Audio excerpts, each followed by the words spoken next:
Hello दोस्तों, मैं Malwa coaching classes में आपका स्वागत करता हूं। जैसे कि हम देखने वाले हैं आज इस क्वेश्चन में गुलाब जामुन वाला क्वेश्चन। वैसे भी गुलाब जामुन नाम सुनकर के आपके मुंह में पानी आ गया होगा, क्योंकि ये एक मीठी रेसिपी है शक्कर वाली, और इस पे बेस्ड एक क्वेश्चन है 10th क्लास का। उसको देखते हैं। जैसे कि पढ़ लेते हैं ये क्वेश्चन। एक गुलाब जामुन में उसके आयतन की लगभग 30% चाशनी है। अगर 100% आयतन है, उसमें से कितना परसेंट चाशनी का है? 30% भाग चाशनी का है। चीनी की चाशनी है। 45 गुलाब जामुनों में लगभग कितनी चाशनी होगी? मतलब एक गुलाब जामुन में 30% है, तो 45 गुलाब जामुन में भी कितनी होगी? 30% ही होगी, लेकिन वो 45 गुलाब जामुनों का 30% निकालना पड़ेगा। प्रत्येक गुलाब जामुन एक बेलनाकार आकार का है। एक बेलन के आकार का है भाई प्रत्येक गुलाब जामुन, जिसके दोनों सिरे अर्धगोलाकार है और इसकी लंबाई 5 सेंटीमीटर एवं व्यास 2.8 सेंटीमीटर दिया है। तो मैंने आपके समक्ष पहले से ही ये डायग्राम बना के रखा है। तो ये यहाँ से यहाँ तक बेलना आकार का है और ये यहाँ से यहाँ तक अर्धगोलाकार है। दोनों सिरे कैसे हैं? अर्धगोलाकार है।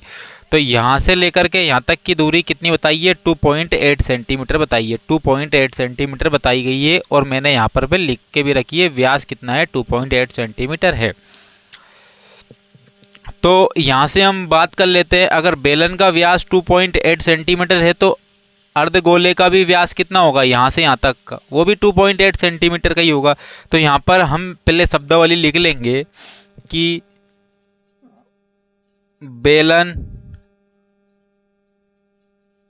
बेलन का व्यास बराबर है अर्धगोले के व्यास के। अर्धगोले के व्यास के। और व्यास जो कहते हैं हम, जिसको डायामीटर कहते हैं, क्या कहते हैं? और उसको डिनोट करते हैं हम डी से। तो d बराबर कितना हो गया? 2.8 सेंटीमीटर। अभी इतनी बात हुई है। ये यहाँ से यहाँ तक बेलन का आकार है, तो बेलन का व्यास 2.8 सेंटीमीटर है, तो 2.8 सेंटीमीटर अर्धगोले का व्यास भी होगा, अर्थात 2.8 सेंटीमीटर। अब हम बात कर लेते हैं इसी पर कि बेलन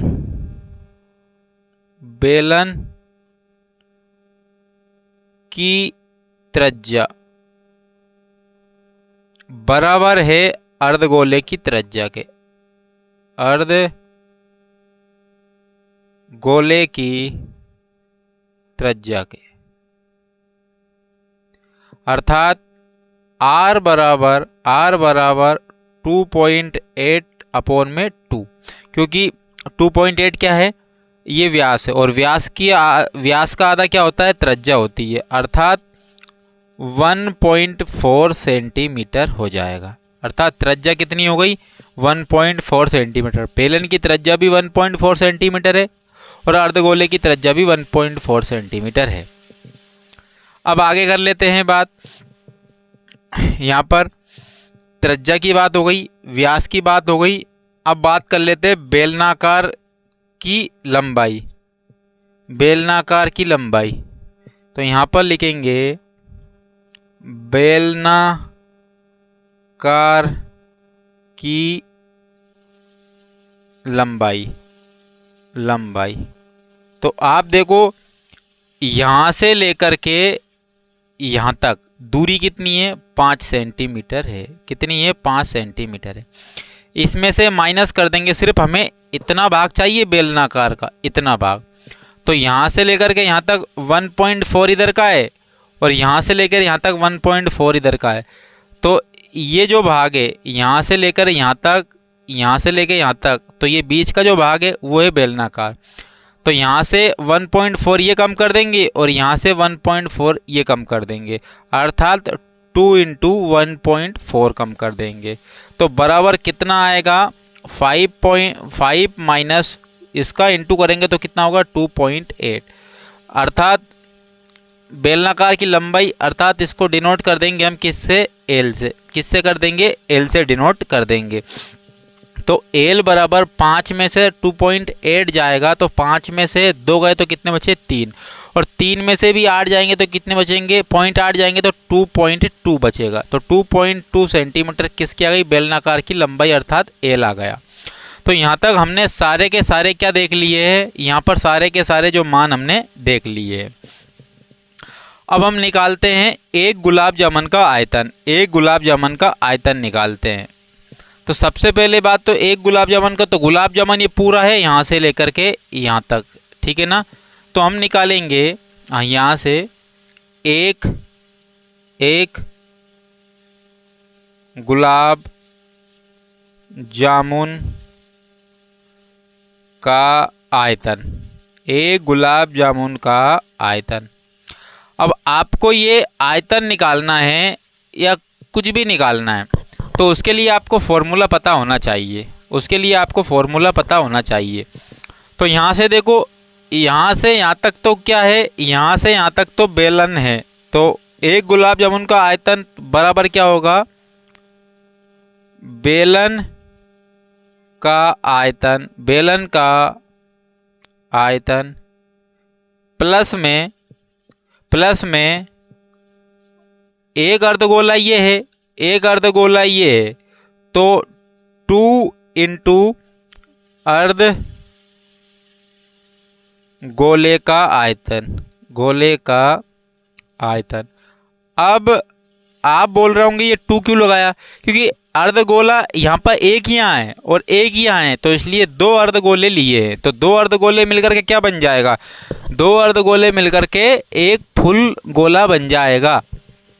तो यहाँ पर देख लेते हैं एक गुलाब जामुन का आयतन अर्थात देख लेते बराबर बेलन का आयतन क्या होता है, पाई आर स्क्वायर एच होता है, पाई आर स्क्वायर एच होता है, ठीक है ना। तो यहाँ पर आप देखो, यहाँ पर जब बेलन की लंबाई हमने यहाँ से निकाली है तो या तो इसी को एल बोल दो या फिर इसी को क्या बोल दो, एच बोल दो, इसी को ही क्या बोल दो, एच बोल दो। अब जबकि फॉर्मूले में एल आता नहीं है इसलिए हम एल को ही क्या मान लेंगे, बेलन की हाइट मान लेंगे, ठीक है ना। तो पाई आर स्क्वायर एच प्लस में 2 और अर्धगोले का आयतन कितना होता है, 2/3 पाई आर क्यूब होता है, 2/3 पाई आर क्यूब होता है बराबर। अब यहाँ पर देखो आप पाई आर स्क्वायर एच प्लस में 2 का इंटू 2 में क्या कितने होगा, 4/3 पाई आर क्यूब हो गया। तो यहाँ से पाई आर स्क्वायर कॉमन ले लेते हैं, पाई आर स्क्वायर क्या ले लेते हैं, कॉमन ले लेते हैं। तो पाई आर स्क्वायर कॉमन लिया तो यहाँ पर क्या बच गया, एच बच गया प्लस में यहाँ पर 4/3 बच गए, कितने बच गए, 4/3 बच गए, और यहाँ पर एक आर यहाँ बच गया, एक आर क्योंकि आर की कितनी घातें हैं, 2, और हमने कितनी यहाँ 3 है और कितनी घात कॉमन ली है, हमने 2 घात कॉमन ली, तो एक आर यहाँ पर बच जाएगा, एक आर यहाँ पर बच जाएगा। तो देख लेते हैं आप यहाँ पर, अब यहाँ पर क्या कर रहे हैं हम, मान रख रहे हैं, यहाँ पर क्या रख रहे हैं, मान। तो पाई की वैल्यू कितनी है, 22/7 है, 22/7 है, इंटू आर मतलब कि क्या है 1.4, 1.4 का स्क्वायर है, और यहाँ पर ठीक है ना, यहाँ एक और कोष्टक आ गया यहाँ पर। तो यहाँ एच कितना दिया है, एच दिया है आपको 2.2 सेंटीमीटर, 2.2 सेंटीमीटर प्लस में 4/3 इंटू आर कितना है 1.4, 1.4 है आर। तो 22/7 इंटू 1.4, 1.4 कितनी बार आएगा, 2 बार आएगा, कितनी बार आएगा, 2 बार, इंटू में क्योंकि वर्ग है ना। तो आप देखो पॉइंट हटा तो अपोन में क्या लग गया, 10 लग गया, एक 0 लग गई, तो 7 दूने 14। तो आप देखो ये तो यहाँ तक क्लियर कर लिया। अब देखो यहाँ पे, तो यहाँ पे 2.2, तो 2.2 प्लस में 14 चौके कितने होते हैं, 56 होते हैं, 14 चौके कितने होते हैं, 56, और एक अंक के पहले पॉइंट है तो एक अंक के पहले पॉइंट हमने लगा लिया, बटे में 3 है। अब आप देखो यहाँ पर क्या करेंगे हम, इसको प्लस कर देंगे। तो 3 का इंटू इधर हुआ तो 3 दूनी 6 और 3 दूनी 6, अर्थात यहाँ पे कर लेते हैं हम 22 दूनी कितने होते हैं 44 होते हैं। और इंटू में क्या है 1.4 और है, इंटू में 1.4 और भी है। तो और अपोन में क्या है 10, और ये एक पॉइंट और हटा लिया हमने तो उसकी एक जीरो और लग गई। अब देखो 3 दून 6 और 3 दून 6 अर्थात 6.6 प्लस में 5.6 और बटे में कितना होगा 3 हो गया, बटे में कितना हो गया 3 हो गया। तो 14 का इंटू कर लेते हैं तो 14 चौके 56, 6 बज गए 5, 14 चौके 56 और 5 कितने हो गए 61 हो गए, और बटे में कितने आ गए 100 आ गए। अब यहाँ पर क्या है इंटू है, यहाँ पर क्या है इंटू है, यहाँ पर इंटू है क्योंकि कोई साइन नहीं है। तो अब 6.6 और 5.6 को जब हम प्लस करेंगे तो कितना होगा 12.2 होगा, कितना होगा 12.2 होगा, और बटे में कितना आ जाएगा 3 आ जाएगा। तो यहाँ पर हमने एक, अब ये इंटू और करेंगे हम, ये पूरा इंटू करने वाले हैं हम। तो यहाँ पर क्या कर लेते हैं हम इंटू कर लेते हैं, क्या कर लेते हैं इंटू कर लेते हैं। तो जब इंटू करने वाले हैं तो एक काम करते हैं, तो ये जो 2 जीरो है तो 2 जीरो है तो 2 अंक के पहले पॉइंट लग जाएगा, ये लग गया। अब 6.16 का इंटू करेंगे 12.2 में, तो 6.16 और 12.2, तो ये पॉइंट है ना, अभी पॉइंट को इग्नोर कर दो कि पॉइंट है ही नहीं, ये 616 है और ये 122 है। तो 616 का दुगना होता है कितना 1232, तो 1232 होता है। तो 1232 के कितने लिख दिए 2, और 1232 के 2 लिख दिए, और 123 बच गए हमारे, 123 बच गए। तो फिर 616 दूनी कितने होते हैं 1232, और 1232 में हमें प्लस करना है कितना 123, तो कितने हो जाएंगे 1350 हो जाएंगे, 1355 कितने हो जाएंगे 1355 हो जाएंगे। तो 55 के 5 लिख दिए और 1355 अर्थात 135 बच गए। अब 616 एकम 616 और 616 में हमें यहाँ जोड़ देना है, 616 जोड़ देना, तो 6 5 11 3 1 4 और 1 5 और 6 और 1 कितने होगा 751 होगा, कितने होगा 751 हो गए, और बटे में क्या है 3। अब देखो पॉइंट इग्नोर किया था हमने, तो अब इनटू में क्या है, इनटू में पॉइंट के बाद वाले नंबर जुड़ जाते हैं। तो पॉइंट के बाद कितना नंबर है 1 है, पॉइंट के बाद कितने अंक है 2 है, तो 2 और 1 कितने होगा 3, तो 3 अंक के पहले पॉइंट लगेगा। अब 1 2 3, तो यहाँ 3 अंक के पहले पॉइंट लगा। तो एक गुलाब जामुन का आयतन इतना निकला, इतना निकला। अब ये जो है सेंटीमीटर क्यूब में, सेंटीमीटर क्यूब में, तो एक गुलाब जामुन का आयतन हो चुका है यहाँ पर। अब हम लिखेंगे 45 गुलाब जामुन का आयतन, 45 गुलाब, यहाँ दिख नहीं रहा होगा, ये देखो 45 गुलाब जामुन। वैसे गुलाब जामुन का नाम सुनकर के वास्तविकता में आपके मुंह में पानी आ रहा है, अभी मन कर रहा है कि मैं गुलाब जामुन खा के मानूंगा, चाहे कुछ भी हो जाए। 45 गुलाब जामुन का आयतन,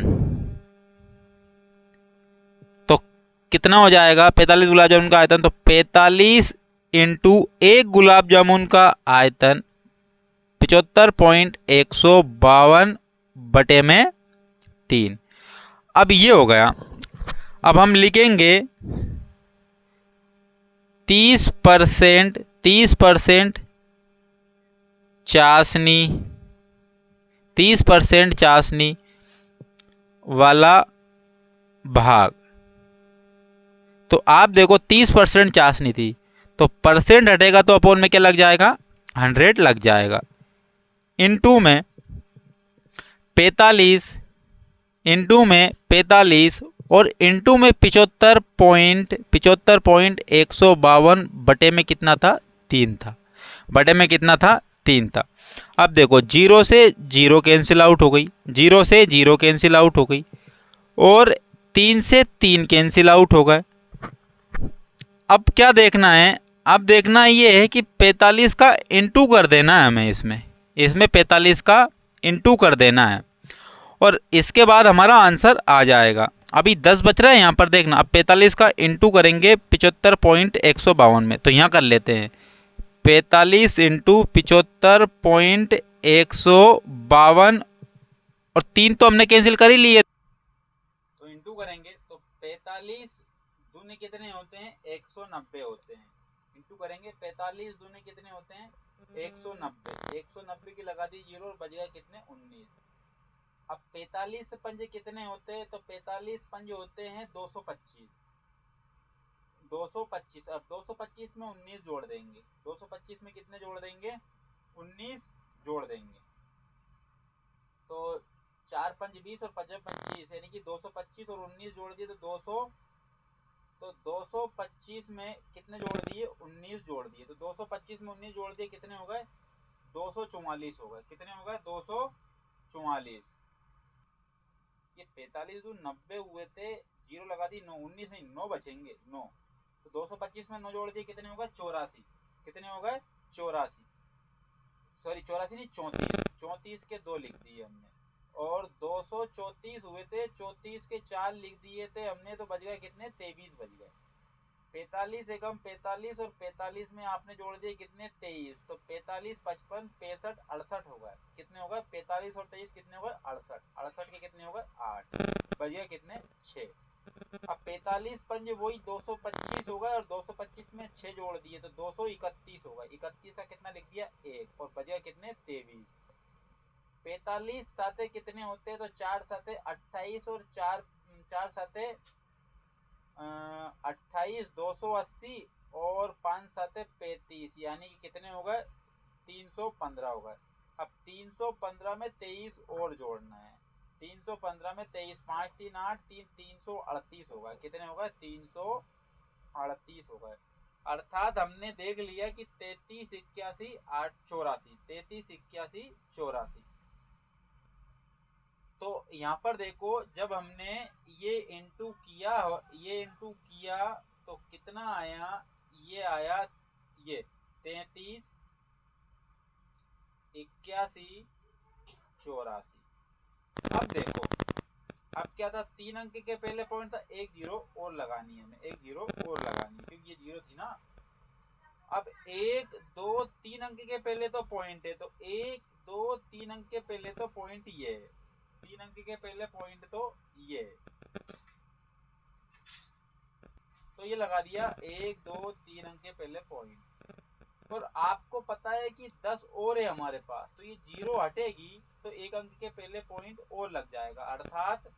अर्थात जो फाइनल आंसर जो होगा वो होगा 338.184 सेंटीमीटर क्यूब, और यही हमारा राइट आंसर हो जाएगा, यही हमारा राइट आंसर हो जाएगा। वैसे आपको क्वेश्चन बहुत बड़ा दिख रहा होगा, वैसे क्वेश्चन बहुत बड़ा है, सिर्फ और सिर्फ कैलकुलेशन है आपकी और इससे ज़्यादा कुछ नहीं है। कैलकुलेशन को भी मैंने बहुत आसान कर दिया है। देखो ये क्वेश्चन आपका बहुत ही इम्पोर्टेंट हो जाता है और इसको आपको कंप्लीट करना होगा। तो अगर इस वीडियो को देख करके आपको अगर बेनिफिट मिल रहा है और आप कुछ सीख रहे हो तो आपका भी जो बेसिक जो धर्म बनता है, सामान्य धर्म बनता है कि आप वीडियो को लाइक करो, चैनल को सब्सक्राइब करो और इस वीडियो को इतनी ज़्यादा शेयर करो कि सभी अपने दोस्तों के पास कि सबका क्या हो बेनिफिट हो। मिलते हैं फिर नेक्स्ट वीडियो में। जय हिंद जय भारत।